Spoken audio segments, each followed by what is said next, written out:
Bienvenidos todos, queridos amigos de los distintos países donde nos están hoy conectándose. Dicen que los gustos hay que dárselos en vida, y tanto para el rabino Leonel Levy como para mí, es un privilegio poder hoy introducir a un rabino de rabinos, a un maestro de maestros, el rabino Felipe Dr. Yaffe. Ustedes saben que la tradición judía indica que a Pesaj hay que llegar preparado, ¿no? No es solamente limpiar la casa.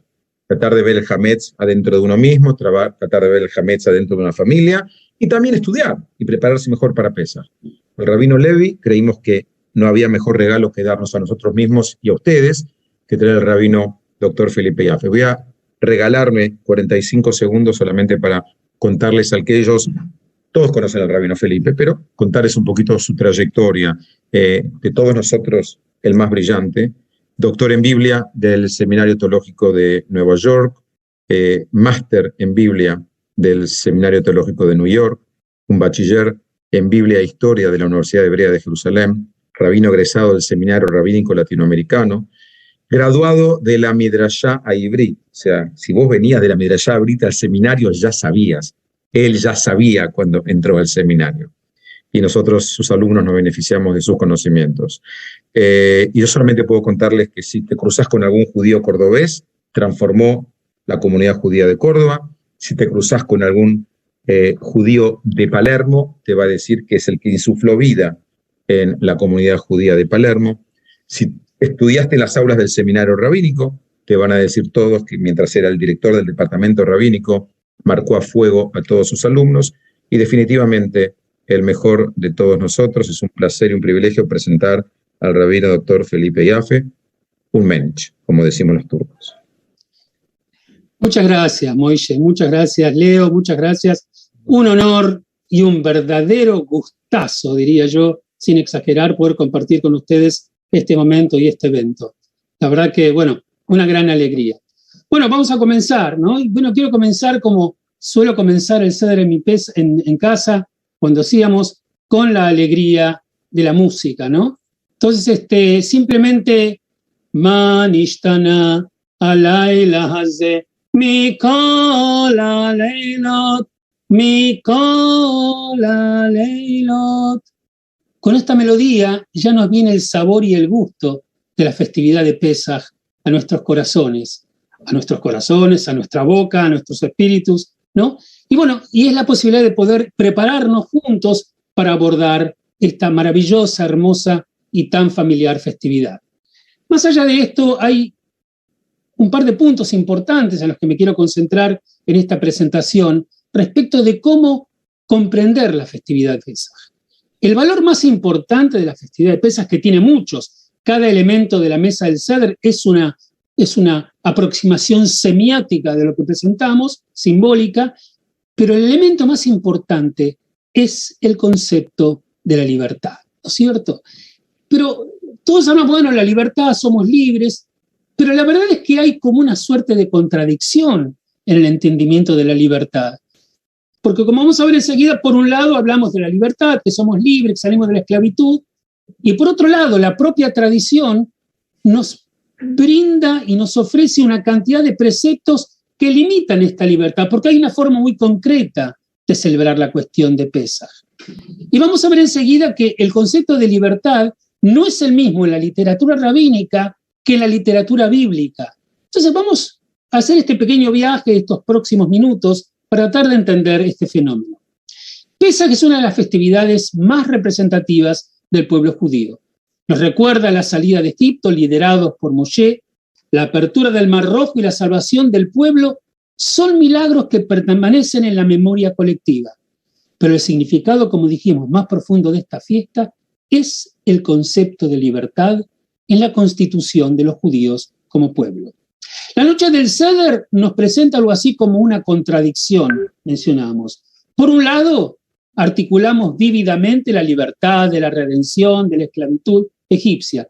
Pero por el otro, estamos ocupados en todo momento con el deber y la obligación de lo que tenemos que cumplir y de lo que tenemos que hacer. La resolución de esta tensión está latente en la relación con Dios que nosotros celebramos. En las oraciones tradicionales durante la festividad de Pesaj, por ejemplo, en el Kiddush, llamamos a la festividad Zman Jerutenu, el tiempo de nuestra libertad. ¿Recuerdan el Kiddush? Zman Jerutenu, Yom Hag HaMatzot Hazeh, Zman Jerutenu, ¿no es cierto? Y cuando es Shabbat, Be'avah, Mikra Kodesh, ¿no? Zman, tiempo de nuestra libertad, Jerut. En las oraciones diarias, durante todo el año, recordamos de manera similar cómo Dios nos sacó de Egipto a la libertad eterna. Vayotze et amo Israel mitoham lejerut olam, a una libertad eterna. Lo encontramos siempre en el texto del Sidur, cada Ma'ariv, cada Rit de cada día, de cada día. Estos términos son rabínicos en su origen, o sea, el concepto de libertad, de manera sencilla y simple, son conceptos rabínicos. La Mishnah, por ejemplo, señala que tenemos el deber de dar gracias a aquel, a Dios, que realizó todos estos milagros por nosotros y por nuestros padres y nos sacó de la esclavitud a la libertad. Tenemos en el tratado de Psahim, en la Mishnah.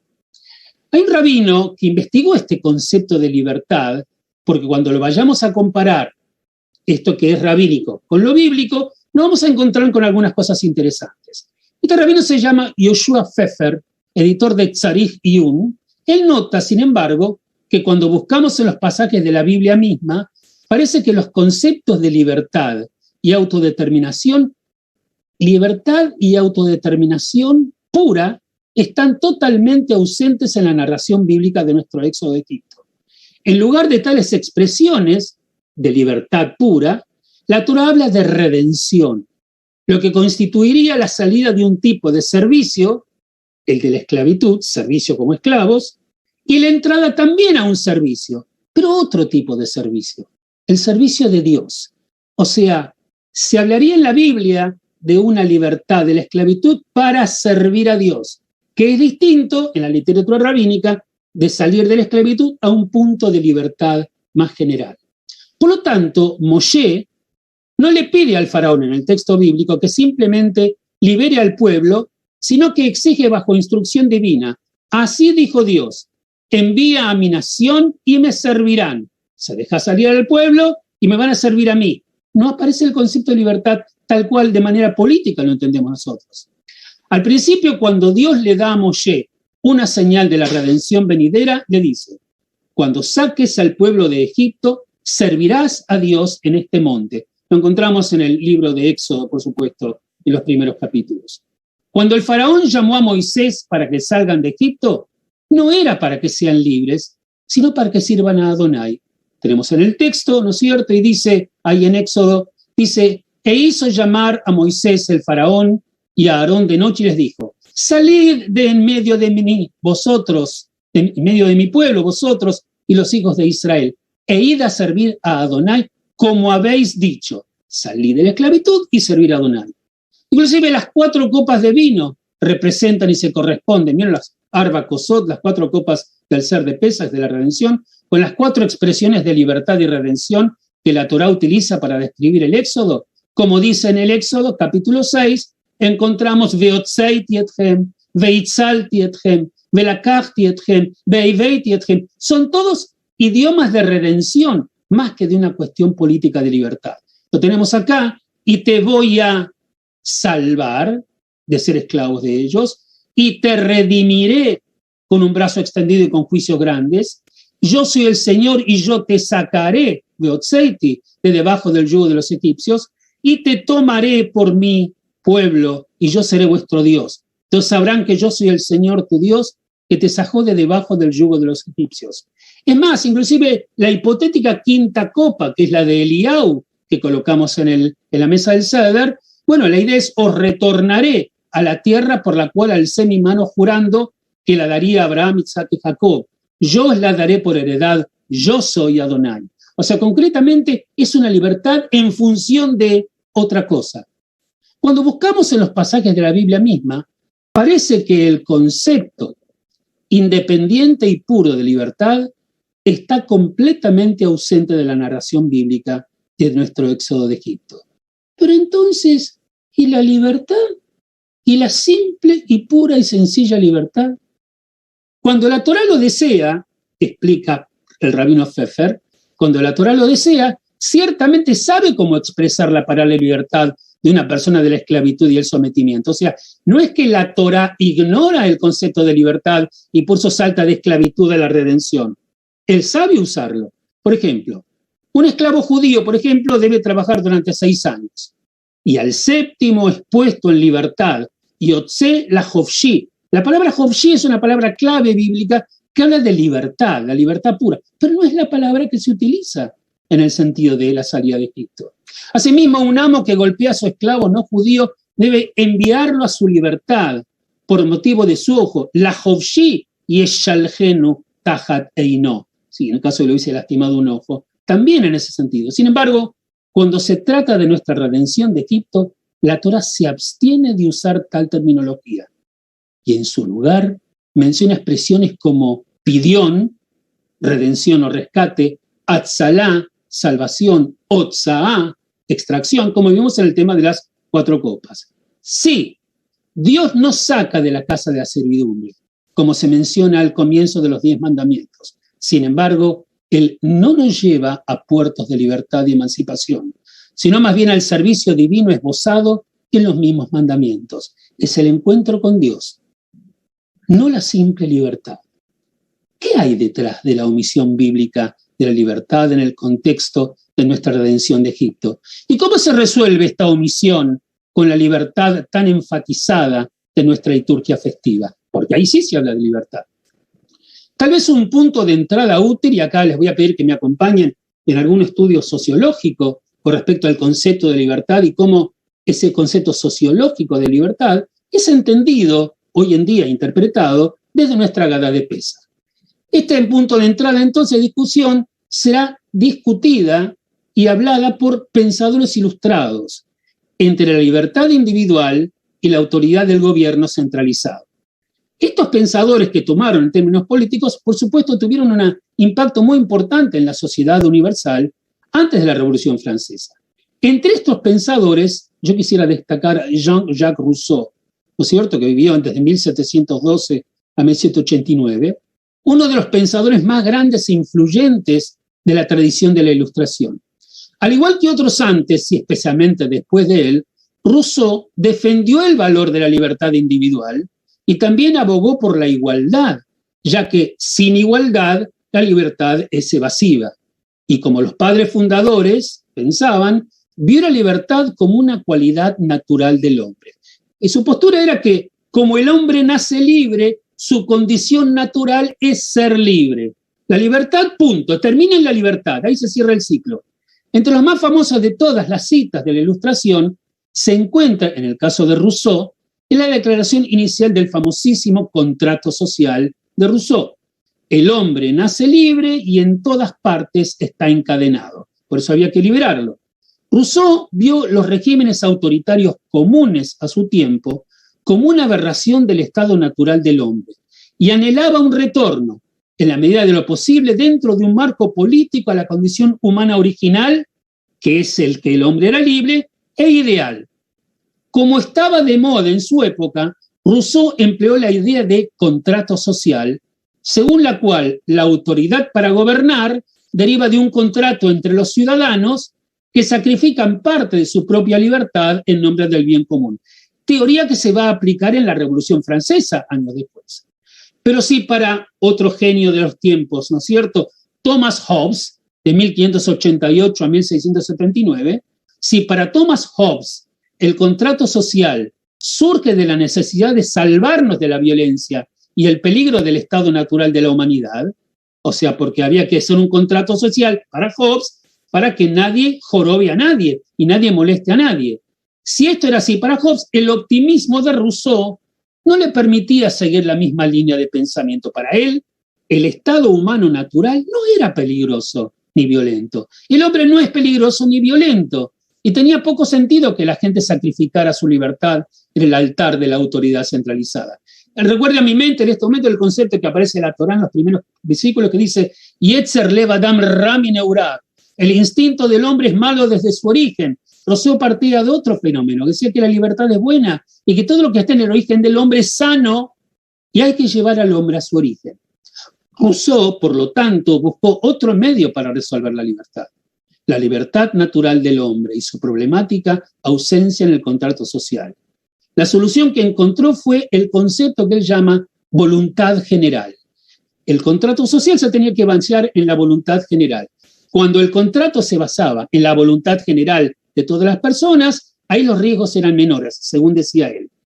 El claro peligro inherente a la posición de Rousseau es que la pretensión de comprender la voluntad general, o sea, entendemos la voluntad general, la interpretamos y después la aplicamos, decía Rousseau.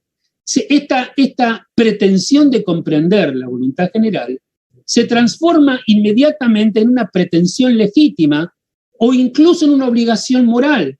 Cuando alguien hacía ruido y no estaba de acuerdo con lo que, el Estado establecía, si el Estado, según la teoría de Rousseau, representaba la voluntad general, había que emplear todos los medios necesarios para volver a alinear a quienes se desviaban de ella. O sea, finalmente se llegaba a una conclusión en la cual había que reprimir para que los díscolos apoyaran la libertad que era representada por la voluntad general. Rousseau creyó que de esta manera resolvía la tensión entre la libertad individual y la autoridad central. Bajo la voluntad general no hay contradicción ni tensión, decía, porque la propia autoridad central representa la verdadera voluntad interior de cada persona. Y agrega, aunque esa persona no sea consciente de ello. Siempre especificaba que cualquiera que sea el sistema de gobierno, la autoridad central debe representar la voluntad general y ejercer su poder para su relación. Pero entonces los observadores dijeron de que con este concepto que uno creía que dormía tranquilo, porque la libertad estaba garantizada y todos iban a estar de acuerdo, porque el gobierno representa la voluntad general, finalmente, como la voluntad general era el sello del gobierno, la represión era terrible, porque si alguno se volvía díscolo, como dijimos, generaba problemas sociales. Muchos, como el destacado pensador israelí, algunos recordarán al profesor Yaakov Talmon, muchos, como el destacado pensador israelí Yaakov Talmon, han argumentado que Rousseau describe una especie de, y él lo define, democracia totalitaria. Yo recuerdo haber estudiado a Democratia Totalitaris en Jerusalén, ¿no es cierto?, que justamente el profesor Talmon lo explicaba. Y además agrega, el liderazgo asesino de Robespierre en la Revolución Francesa se atribuye comúnmente al pensamiento de Rousseau. Él tenía la legitimidad de que representaba la voluntad de todos y obligaba a los demás a que acepten lo que él entendía por libertad, desatando por un régimen radicalizado de las cadenas de la moderación política. La libertad era el objetivo final, pero dado que la libertad es inherente a la voluntad general, lo cual solo unos pocos podían entender, esos pocos tenían el derecho y el deber legítimo de coaccionar a los hombres para que sean libres. La libertad como condición previa. ¿Qué significa esto? Entonces, digamos, si la libertad tiene esta característica, si vos tenés como objetivo final la libertad, pero al final la libertad sin nada en el cual vos te enganches o en el cual vos te comprometas, lleva a situaciones díscolos y a que la sociedad no se pueda sostener, la libertad como condición previa te da otra opción. Veamos un poco. El enfoque de la Torá sobre la tensión entre libertad y autoridad parte de un punto de partida totalmente diferente. Rousseau, junto a otros en la tradición liberal, otorga valor último a la autonomía humana. La libertad en sí misma es el valor supremo y el objetivo de los regímenes es asegurar la libertad de las personas. Por el contrario, en la tradición de la Torá, la libertad no se presenta como un valor independiente. Por eso en la Biblia no termina en la libertad, como cuando el texto explica que un esclavo salía a la libertad, y ahí estaba claro que salía libre de la esclavitud. No en el tema del pueblo. Dice, la libertad no se presenta como un valor independiente, sino como un medio crucial para lograr un fin último. Este fin no es la libertad. Este fin no es la libertad de elegir, sino la elección de entrar en relaciones con los demás. O sea, no es la libertad para que vos elijas lo que quieras, sino la elección de entrar en relaciones con los demás, relaciones que implican no solamente el sentimiento de libertad, significa algo que viene después, el deber, la responsabilidad y la fidelidad. La relación con todo lo que conlleva es el fin. La relación con lo que vos puedas pactar, con tus compromisos con aquella ideología, con aquella tradición, con aquel pueblo, con aquel pensamiento, tu compromiso con eso es llegar al fin. Claro que para llegar a ese fin tenés que salir de la esclavitud. Un esclavo no tiene potestad para poder tomar decisiones respecto a con quién se compromete. Y entonces se explica, en este caso, en el texto de la Agadá, la relación con todo lo que conlleva es el fin. La libertad es el medio para el fin, es el medio para trascender. No queda en la libertad, punto. En este espíritu se manifiesta también Viktor Frankl, digamos, gran hombre, psiquiatra, ¿no es cierto?, de la logoterapia, que estuvo mucho tiempo en Auschwitz y en otros campos de concentración, y escribe, ¿no es cierto?, en El hombre en busca de su destino, en busca de la trascendencia y de su sentido, dice, se lo llamaba psiquiatra de Auschwitz, él escribe así, y él entendía un poco estas cosas. Dice, la libertad, no obstante, no es la última palabra. La libertad solo es una parte de la historia y la mitad de la verdad. La libertad no es más que el aspecto negativo, dice, de cualquier fenómeno, cuyo aspecto positivo es la responsabilidad. O sea, es como si fuese una foto donde el negativo, un lado es la libertad, pero el otro es la responsabilidad. De hecho, él dice, Viktor Frankl, la libertad corre el peligro de degenerar en nueva arbitrariedad, a no ser que se viva con responsabilidad, que es un poco lo que ocurrió con la Revolución Francesa, tomando las ideas de Rousseau y llevando a la degradación en la que Robespierre, digamos, llevó a su propia sociedad en su tiempo. Por eso, y es una cosa curiosa que él agrega, por eso, lo dijo en Estados Unidos, recomiendo que la Estatua de la Libertad en la costa este de los Estados Unidos se complemente con la Estatua de la Responsabilidad en la costa oeste. Él decía, ahí estaría el equilibrio, la libertad y la responsabilidad. Antes de entrar en nuestra relación con Dios, primero, obviamente, y esto está de acuerdo tanto el Tanaj como la literatura rabínica, por supuesto, primero tuvimos que ser redimidos de la esclavitud y la opresión egipcia, por supuesto. Alguien que vive bajo un yugo externo no puede hacer pacto con otros, no puede comprometerse con los deberes y la fidelidad que exigen las verdaderas relaciones, porque su deber y fidelidad no son suyos para asignarlos, porque como no es dueño de su propio destino ni dueño de sus menesteres personales, no puede decidir nada. Pero tampoco puede, no es que no puede solamente no tener libertad, sino que además no puede pactar con otras personas, porque no es dueño de su propia potestad. No puede forjar el espacio dentro de sí mismo, en su mente y en su corazón, para que otros lo llenen, porque está completamente ocupado por su amo. Los sabios escriben con este espíritu que un esclavo no puede constituir, por ejemplo, una relación marital plena. Privado de la libertad, carece de la herramienta más básica necesaria para las relaciones humanas.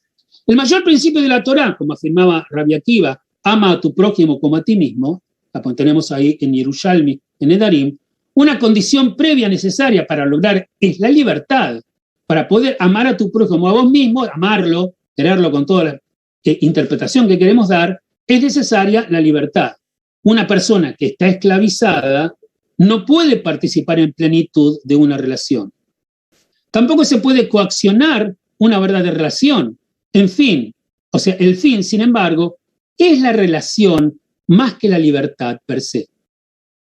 Pero en la narración de la Torá de nuestro éxodo de Egipto, esa libertad es para formar nuestra relación con Dios. Y todo lo que se deduce de eso. Cuando saques al pueblo de Egipto, servirás a Dios en este monte, dijimos. E incluidos en esta definición se encuentran también Dios, por supuesto, que mencionamos, pero también tus hermanos, tus afectos, tu comunidad, tu pueblo, tu familia. Es el compromiso y el pacto con ellos. No es que sos libre para hacer lo que quieras. ¿Cuál es el enigma de la noche del Seder? La libertad y el deber. La noche del Seder es una noche de contradicciones. Por un lado, damos plena articulación a la libertad de la redención de la esclavitud egipcia.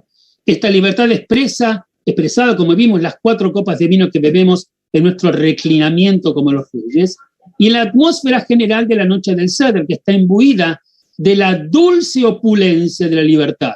Somos ricos, somos como reyes, nos sentamos en almohadones, estamos recostados, culano mesubim, porque somos libres. ¿Pero libres para qué? Y el texto dice, por un lado lo que dijimos, pero por otro lado, la noche del Seder está repleta de obligaciones. Comer matzá es una obligación. Comer el cordero pascual, el Corbán Pesaj, aunque hoy no hagamos un Corbán Pesaj, es una obligación. Contar la historia misma de nuestra libertad, la Agadá de Pesaj, es una obligación. Hay que narrarlo. ¿Por qué hay que narrarlo? Hay que narrarlo porque la libertad no termina en nosotros. Recuerdo una frase que vamos a recordar después, que dice que en cada generación, cada judío debe sentirse como si hubiera salido de Egipto. O sea, todos salimos de Egipto a esa libertad, pero es una libertad que no termina en ellos, sino que vuelve otra vez en el tema del compromiso con el propio pueblo. ¿Estamos expresando nuestra libertad o nuestro deber? ¿Nuestra libertad o nuestra obligación? La respuesta, por supuesto, es ambos. El énfasis rabínico de Pesaj es la libertad, pero el énfasis de la Torá no está en la libertad per se, entendida como libertad de, sino en lo que elegimos hacer con nuestra libertad. Y nuestra elección, tal como se expresa en los muchos deberes de la noche del Seder, es estar voluntariamente en una relación con Dios. Una elección que eleva nuestra libertad, que ya la conseguimos, como un paso intermedio, a un plano infinitamente superior. Una fuerte evidencia de esta realidad, de libertad para pactar con Dios, de libertad para llevar adelante un futuro, un proyecto de pueblo, de nación, lo encontramos nada más y nada menos que en la canción, que en el texto de la Mishnah, Avadim Ainu, ¿no es cierto?, que cantamos en la mesa del Seder. Acá el texto nos plantea, por ejemplo, esclavos fuimos para el faraón de Egipto, y Adonai, nuestro Dios, nos sacó de allí con mano fuerte y brazo extendido. Si el santo bendito sea no nos hubiera sacado a nosotros y nuestros padres de Egipto, nosotros, nuestros hijos y los hijos de nuestros hijos seríamos esclavos en Egipto. Claramente nos sacó de la esclavitud, pero agrega el texto. Aún así, todos nosotros fuéramos sabios, todos entendedores, todos conocedores de la Torá, seguiríamos estando obligados a narrar el éxodo de Egipto, y todo el que narra el éxodo de Egipto es merecedor de alabanzas. O sea, celebramos la libertad, pero estamos obligados a contar la narrativa de Egipto, de la libertad a un compromiso donde tampoco somos libres de no hacerlo. Sí, uno puede decidir hacer lo que quiera, pero en la coherencia ideológica y de pertenencia al pueblo, tenemos que, estar imbuidos en el hecho de narrar esa historia, ¿no es cierto? Esa historia, esa Agadá, la palabra Agadá de Lehagid, de narrar y contar una y otra vez. Es importante entenderlo. Gerardo Gorodischer Testa, fue presidente de la Comunidad Judía de Chile, explica que antes de Egipto los judíos no se habían constituido en un pueblo propiamente dicho, sino en un conjunto de personas que adherían a una cosmovisión monoteísta, pero no a un pueblo en el significado más puro. Solo tras superar la dura prueba de la esclavitud, la vivencia directa de los milagros y la conciencia plena de la existencia de Dios, ahí pudo conformarse como pueblo. La sagrada tarea de volver a narrar la misma historia año tras año, sagrada tarea, lo tenemos que hacer, nos permite transformar lo milenario en eterno. Y al repetir este relato y sus tradiciones le damos sentido y trascendencia identitaria a la entidad en la que terminaron constituyéndose. Pesaj no es el recuerdo de una generación que ya no está, sino de una generación que todo el tiempo está por nacer. Cada generación alguien está por nacer y él tiene que cargar también con la responsabilidad de aquellos que fueron sacados a la libertad y desde la libertad pactaron su futuro. La única forma de que los valores fundamentales de nuestra historia sean recibidos y honrados por quienes heredaron el futuro es celebrarlos y darles vida en el momento presente. Pesaj nos invita a reflexionar y aprender del pasado para proyectarnos al futuro. Si bien el hecho histórico se remonta a más de 3.000 años, Sus principios están plenamente vigentes.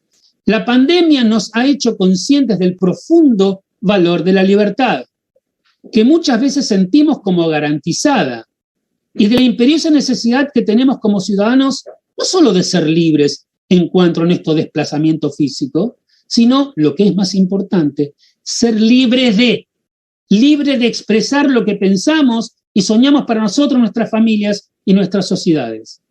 Esa relación de alianza, de amor, de deber, es el fin por el cual salimos de Egipto como pueblo libre. Por ello, en todas y cada una de las generaciones debe el hombre verse a sí mismo como si él hubiera salido de Egipto. Y para lograr que cada generación sienta, un poquito más, un poquito menos, que salió de Egipto, nosotros no tenemos la libertad de ignorar todo eso. Sí, salimos a la libertad. Pero libres y todos no tenemos la libertad de ignorar todo eso si queremos una concomitancia con nuestro futuro. Reflejando este espíritu, se nos instruyó reunir a nuestras familias todos los años en este momento y contar la historia de cómo era ser un esclavo y cómo se sentía ser libre. No solo contar la historia, sino actuarla. De alguna manera la mesa del Seder es como si fuese una obra de teatro. Estamos dramatizando, como si fuéramos Sófocles, dramatizando la historia que estamos contando. Por eso, haciéndonos eco de ello, comemos matzá, el pan de la aflicción sin levadura. Probamos maror, las comemos, las hierbas amargas, para que podamos experimentar el sabor del sufrimiento. Y bebemos 4 copas de vino para poder sentir el camino de la liberación. Contamos la historia de tal manera que cada uno de nosotros se sienta, como dijimos, como si hubiera vivido una persecución y saliera del otro lado como seres humanos, como si la historia hubiera sido sacada de la página para convertirse en una memoria reciente y viviente. Quiero citar acá a uno de los rabinos más prestigiosos que nos dejó, abandonó este mundo hace algunos meses, el rabino Lord Jeffrey Sachs, dijo no librajá, el rabino Sachs de Inglaterra, muy pensador muy importante, dice, la libertad, con todo lo linda que es, no nace de la noche a la mañana. Necesita paciencia y entrenamiento y habilidades cuidadosamente adquiridas. Necesita una educación en la libertad. Si no hay educación en la libertad y sobre la libertad, sin ella una sociedad puede caer repentinamente en el caos o el conflicto, la rivalidad y la guerra, como citamos que ocurrió con Robespierre, donde se basaban solamente en el pensamiento de Rousseau. Los israelitas de la época de Moisés no estaban preparados para la libertad, y la Biblia registra fielmente peleas y desórdenes. Se necesitó una nueva generación para estar lista para cruzar el Jordán y entrar en la tierra prometida. Como maravillosamente dijo el Kotzker Rebbe, el rabino de Kotzk, dice, tomó un día sacar a los israelitas de Egipto, pero tomó 40 años sacar a Egipto de los israelitas, ¿no? Fíjense el juego. Por eso en Pesaj comenzamos con el niño más pequeño y como para decirle, así sabe la aflicción. Y aquí en cambio está el vino de nuestra libertad ganada con tanto esfuerzo. Esta es la herencia de nuestra experiencia histórica y esta noche comenzamos a entregársela. Dios no solo nos sacó de Egipto, sino también nos otorgó la libertad eterna. Como mencionamos en la oración diaria de Mari, como dijimos, ¿no es cierto? Cuando dice, Vayotze, Tetamó Israel Mitoham, Lejerut Olam, a una libertad eterna. En la euforia de la libertad que caracteriza nuestra celebración de Pesaj, debemos asegurarnos de recordar todo lo que realmente significa la libertad en esta fiesta. Más allá de ellas, hay leyes cuyo simple propósito es recordarnos cómo se siente ser libre. Un Dios libre propone un culto para seres humanos libres. Un Dios libre, como nuestro Dios, propone un culto para seres humanos libres, que pueden matizar su libertad con su responsabilidad y compromiso.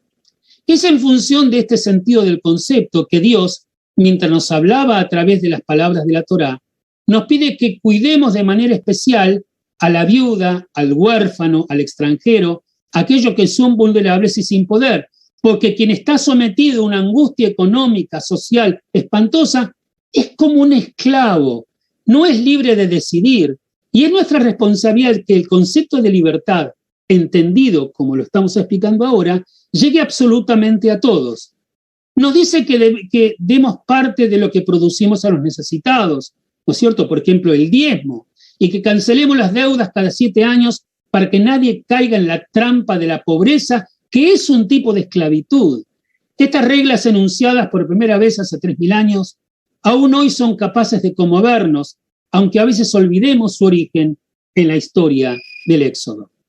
Y en esto lo tenemos presente básicamente con el famoso Alahma, Alahma Ania, Di Ajalu, Ajalu Abatana, Beara, Beara, de Mitzrayim. Este es el pan de la pobreza que comieron nuestros padres en la tierra de Egipto. Todo el que tenga hambre, venga y coma, a venir a comer acá. Todo el que lo necesita, que venga y pascue, se decía en sefaradí, que venga y celebre Pesaj. Este año estamos aquí y el sueño de la redención viene, vuelve la redención. El año que viene en la tierra de Israel, y este fue un elemento central para que no se haya muerto el sueño de un sionismo que en algún momento se podía concretar. Este año somos esclavos, pero el año próximo seremos libres. Con respecto a esta necesidad de ayudar a todos, hay una reflexión que comparto en uno de los diarios que se publicó del rabino Daniel Goldman. Él recuerda que la verdadera libertad se obtiene cuando se ejerce la tarea de liberar a los otros a través de la justicia social. Para Goldman, la fiesta de la libertad, Pesaj, está siempre relacionada con las luchas en contra de cualquier esclavitud, contra la explotación, contra el abuso de toda índole. Y agrega que no se puede ser libre sino a través de la libertad colectiva o social. La libertad individual se erige sobre la esclavitud del otro, plantea. Si la libertad supone la prioridad del ego, del yo, entonces el otro está condenado a desaparecer. Considera que hay que pensar nuevas categorías para la libertad, donde quien desanude y reinvente sea siempre el otro. De nada sirve que mi comunidad sea libre si el resto de las comunidades son esclavas, afirma. Tal vez una de las mejores reflexiones sobre la búsqueda de la libertad la dio Eric Fromm con sus preguntas. ¿Capacita Dios al hombre para hacerse libre mediante un cambio de su corazón? ¿Es Dios el que lo cambia? ¿Interviene Dios en el proceso histórico? Fromm aproximó su respuesta y dice no. El hombre es librado a sí mismo y hace su propia historia. Dios ayuda, pero nunca cambiando la naturaleza del hombre, haciendo lo que solamente el hombre puede hacer por sí mismo. El hombre es librado a sí mismo y nadie puede hacer por él lo que él es incapaz de hacer por y para sí mismo. Y de eso se trata Pesaj, de pensar en la libertad del otro. Durante muchos años, el rabino Sack dice, estuve desconcertado por las primeras palabras que decimos en Pesaj. ¿Cuáles son las palabras que decimos en Pesaj? Dice, este es el pan de la aflicción, ¿no es cierto?, que comieron nuestros padres en la tierra de Egipto. Recuerdan como dijimos, Alahmania diajalu abatana, beará de Mitzrayim. Este es el pan de la aflicción que nuestros padres comieron en Egipto. Que todos los que tengan hambre vengan y coman con nosotros. ¿Qué clase de hospitalidad? Pregunta entonces el rabino Sachs. Pregunta, ¿qué tipo de hospitalidad es ofrecer al hambriento el pan de la aflicción? Dice que él siempre se preguntó esto. Y de pronto él dice, porque en definitiva si alguien tiene hambre, le tengo que traer el pan de la tranquilidad, el pan de la garantía, el pan de la paz, el pan de la saciedad, no el pan de la aflicción. Este es el pan de la aflicción que comieron nuestros padres en Egipto, todo el que tenga hambre venga y coma. No, el de la aflicción no quiero comer. ¿No tenés un pancito un poquito más relajado y más tranquilo? Entonces contesta Sachs a este dilema. Finalmente, sin embargo, creo que entendí. Y dice, el pan sin levadura representa dos cosas. Era el alimento que comían los esclavos, pero también fue la comida que comieron los israelitas cuando salieron de Egipto con demasiada prisa para dejar levar la masa. El pan de la aflicción, pero también es el pan de la libertad. Es el pan de la aflicción, como dice la Agadá, pero ese pan es también el pan de la libertad. Cuando lo comemos solo, saboreamos en él todo el sufrimiento de la condición humana, pero cuando ofrecemos compartirlo, podemos saborear algo más, el sentido de un mundo más libre que Dios nos ha prometido y que nosotros podemos recrear. el que teme al mañana no comparte su pan con los demás, pero el que está dispuesto a compartir su comida con el extraño es capaz de tener comunión y esperanza. El alimento compartido ya no es más el pan de la aflicción. Cuando van a tu mesa a comer, aunque estén comiendo el pan de la aflicción, es el pan de la redención. Es el pan que cubrió el pueblo de Israel cuando salieron de Egipto para empezar con problemas, con dificultades, para transitar hasta llegar a la tierra prometida. Cada vez que extendemos la mano y tocamos la vida de otras personas, brindando ayuda a los necesitados y esperanza a los desesperanzados, traemos libertad al mundo y con la libertad también a Dios. Hag Sameach y felicidades para todos. Gracias, Felipe, qué interesante y nos moviliza a todos en estos días previos a la fiesta de Pesaj. Yo quería decir una explicación sobre este Lechem Oni, ¿sí? Alachmania, este pan de la aflicción. También Oni es de la Anot en el sentido de contestar, y es un pan sobre el que se contesta. Sí, es un Lechem Oni en el sentido de el que contestamos. De alguna forma este pan nos interroga. Y yo te quería preguntar, en este año y en estos momentos de que estamos saliendo de la pandemia, volviendo en parte a nuestras actividades, sí, ¿cuáles son los interrogantes que este pan de la pobreza, ¿sí? Este pan de la aflicción nos presenta en el aquí y en el ahora? Me parece que en muchas partes del mundo hay mucha gente que está comiendo el pan de la aflicción y no solamente en Pesaj. Como alguna vez alguien dijo, hay gente que celebra Yom Kippur todos los días porque no tiene para comer. En este momento nos encontramos en un contexto en el cual hay una terrible guerra en Ucrania en este momento, donde su pueblo está comiendo el pan de la aflicción todo el tiempo. A veces en la mesa del Seder podemos contar con el pan de la aflicción. Hay muchos que no pueden contar ni con el pan de la aflicción ni con el pan de la abundancia, que no tienen pan directamente. Entonces este simbólico pan de la aflicción se está comiendo en muchos lados. Algunos países en Latinoamérica, por ejemplo en el mío, donde hay tanta zozobra, desazón, pérdida de sentido y de esperanza, muchos desesperanzados, se come el pan de la aflicción.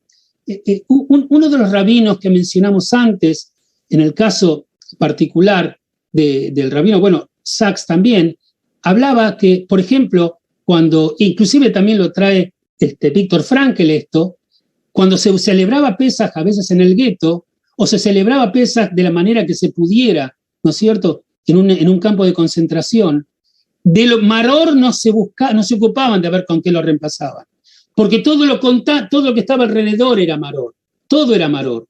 Entonces, la intención es tratar de encontrar la dimensión de nuestra propia libertad para ver si podemos reducir los márgenes del maror que están en nuestra vida, en nuestros mundos. Así como muy bien Moishe dijo antes, respecto de cuando hacemos el Biur Hametz, que exploramos nuestras propias interiores para sacar la arrogancia, esta levadura que nos hace crecer más de lo que realmente merecemos o que necesitáramos. Me gustaría que la misma búsqueda que nosotros hacemos es tratar de decidir extirpar el maror. Y como está en el espíritu de la Agadá, y mencionamos sobre el final de lo que dijo el rabino Sachs, buscar ese maror y extirparlo de nosotros mismos y extirparlo en la medida de lo posible, o tratar de extirparlos, o comenzar un proceso de extirpar ese maror en el corazón de los demás. Me parece que hay mucho dolor en el mundo, muchas cosas las tenemos cerca en nuestras propias vidas, a veces en nuestros países, y me parece que lo importante es eso, es recordar el maror, pero activamente tratar de implementar una actitud para poder sacarlo del corazón de tantos que están sufriendo. Muchísimas gracias, Felipe. Quiero abrir, si en el chat quieren escribir preguntas, ¿sí? Comentarios, para que el rabino doctor Felipe Jaffe pueda contestar. Yo te quería preguntar, mientras nos llegan otras inquietudes, es del Pesaj pasado, ¿sí? Donde estábamos tal vez en un momento aún mucho más difícil en la pandemia. A este Pesaj, Felipe, ¿qué aprendiste tú? ¿Qué aprendiste sobre la libertad de la que nos hablabas, sea la libertad de o la libertad para, ¿no? De la que mencionabas de Eric Fromm? ¿Qué aprendiste tú y que nos quieras compartir también en este último año que no ha sido fácil? Es interesante. Una de las obras de Fromm es el miedo a la libertad, ¿no es cierto? El miedo a la libertad. Mucha gente le tiene miedo a la libertad y hasta paradójicamente, lo sabemos eso políticamente, bueno, en Europa Oriental, en la Revolución Bolchevique, ¿no es cierto? Muchas veces la gente, como tiene miedo y no se siente capaz ni tiene confianza en sí mismo para poder elegir, acepta los límites del destino, los límites del exterior. El año pasado estábamos todos sumidos, como muy bien dijiste, Leo, en una situación de pandemia irredentista. No podíamos salir, no podíamos hacer nada. Entonces, bueno, había una pauta estructurada en la cual nuestra libertad estaba cercenada por una realidad que nos rodeaba, a las distintas posturas ideológicas, cómo había que haberla administrado, pero básicamente había una legislación, una realidad donde no podíamos salir de nuestras casas tratando de ser consecuentes con este límite. Entonces desarrollamos conductas, el Zoom, por ejemplo. El boom del Zoom es un producto de la pandemia, la verdad. Y aprendimos a comunicarnos, y muchos de nosotros aprendimos a ver a nuestros nietos y a nuestros hijos por Zoom, y añorábamos y imaginamos cómo los íbamos a abrazar. Inclusive desde el punto de vista laboral, se cambió la vida de un montón de gente.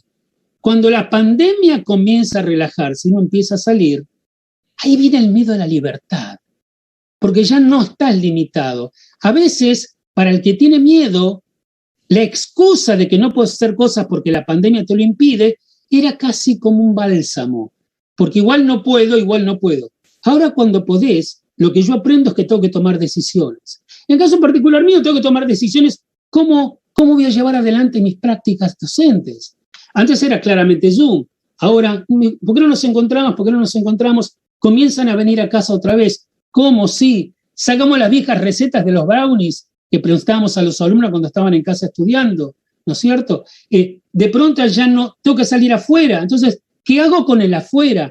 ¿Cómo me vinculo con los demás? Los códigos se fueron adormeciendo. Entonces, lo que yo siento que aprendo, y justamente el mensaje bueno, un poquito que intenta humildemente esta realidad de Pesaj, es que la no pandemia eventual, lo estoy exagerando porque no hay no pandemia, pero la no pandemia eventual me da la libertad.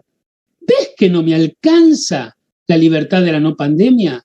Yo tengo que ir un paso más allá. ¿Qué hago con esa libertad? ¿Con qué me comprometo? Con respecto a mis cursos.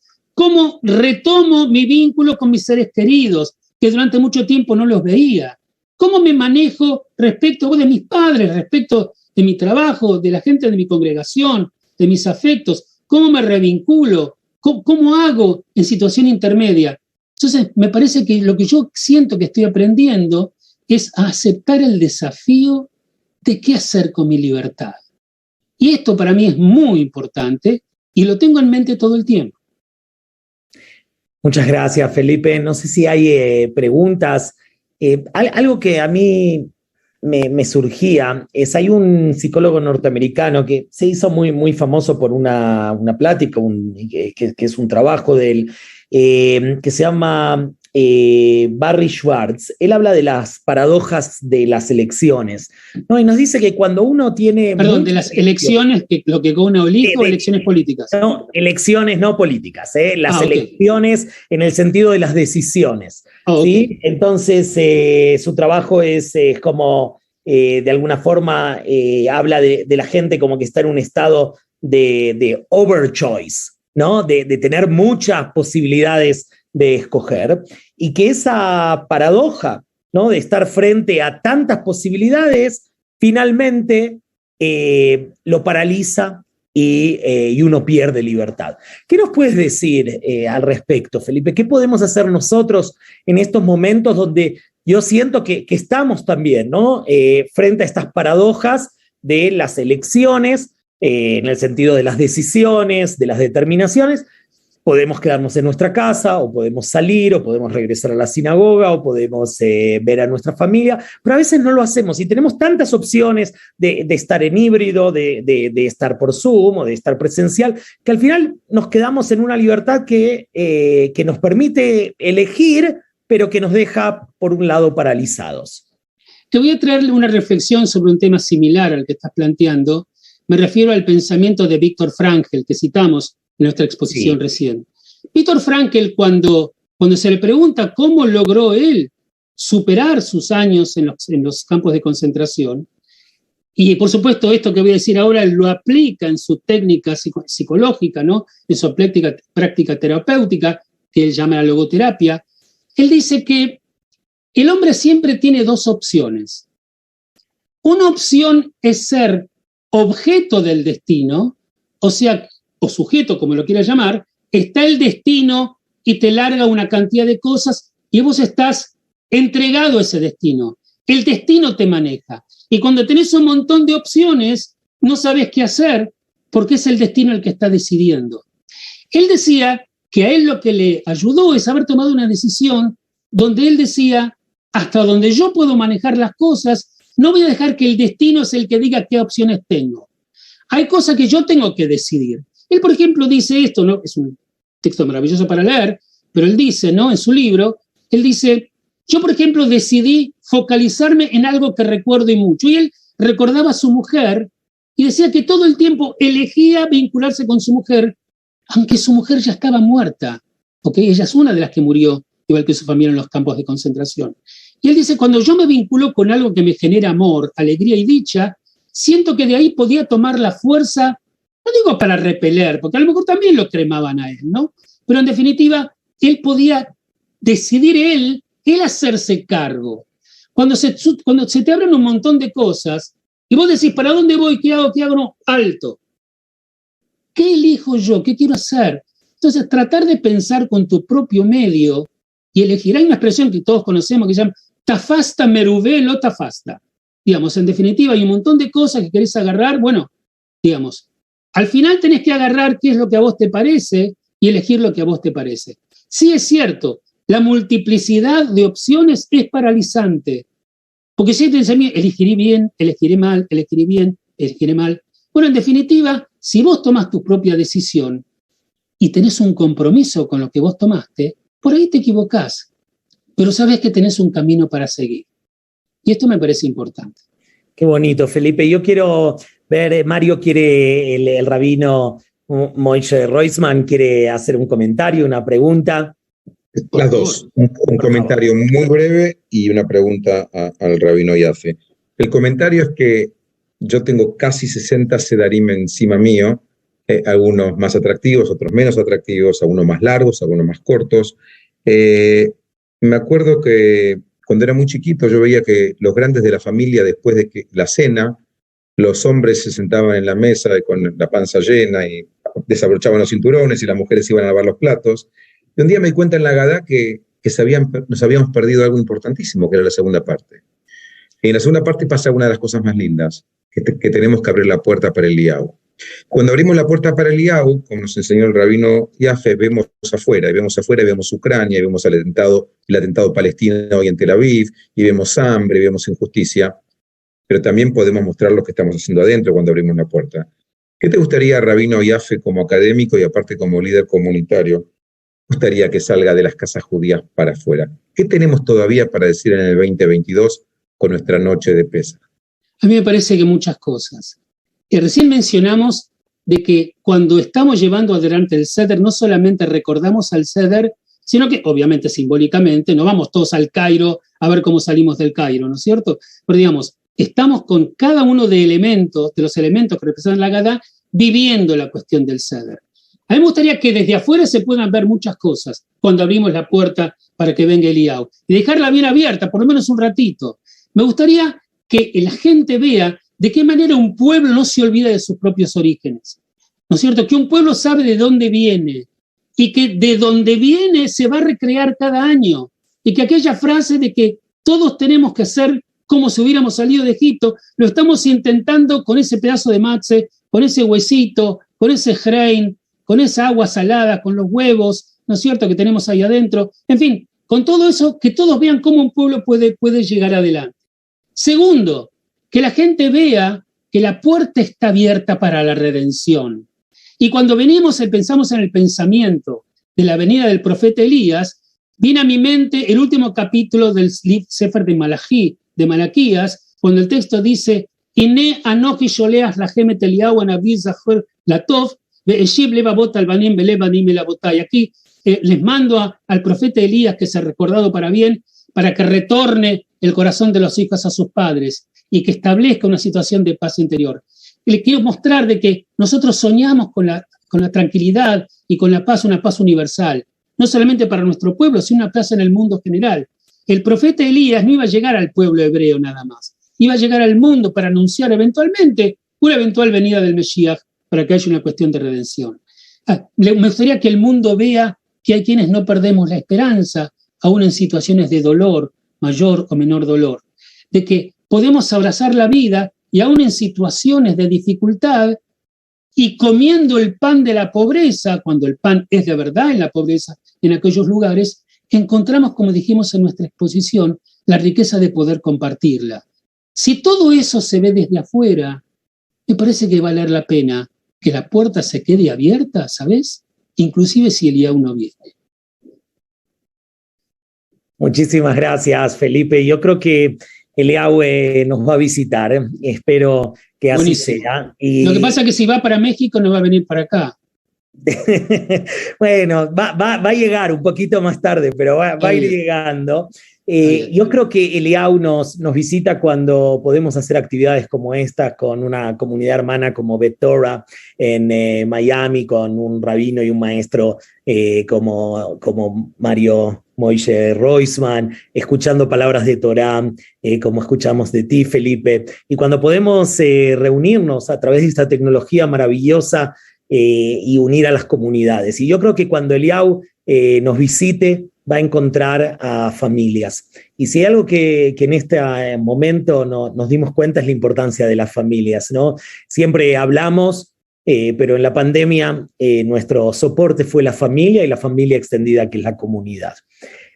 Muchísimas gracias, Felipe. No sé si tú quieres agregar algo. No, Mario. Simplemente varias cosas. Primero, bien, y muy especialmente agradecerte a vos, Leo, y a vos, Moishe, el gran cabot que me dieron de poder participar en esto, poder verlos, poder encontrarlos, poder, como me acostumbré en la pandemia, a abrazar a mis seres queridos a partir del Zoom. Extiendo mi brazo y los abrazo a los dos por esta linda experiencia. Me encantó, la disfruté mucho. Y por supuesto, mis mayores cariños a vuestras familias, las que conozco y quiero, y por supuesto a vuestras comunidades, a las cuales, bueno, conozco también. Y bueno, con todo el cariño, y que tengamos un Pesach Kasher Besameach, con mucha alegría, y que algunas de las cosas que soñamos, ¿no es cierto?, Bashaná Abá, que se den, se puedan cumplir, y que tengamos más motivos cada año para celebrar. Amén.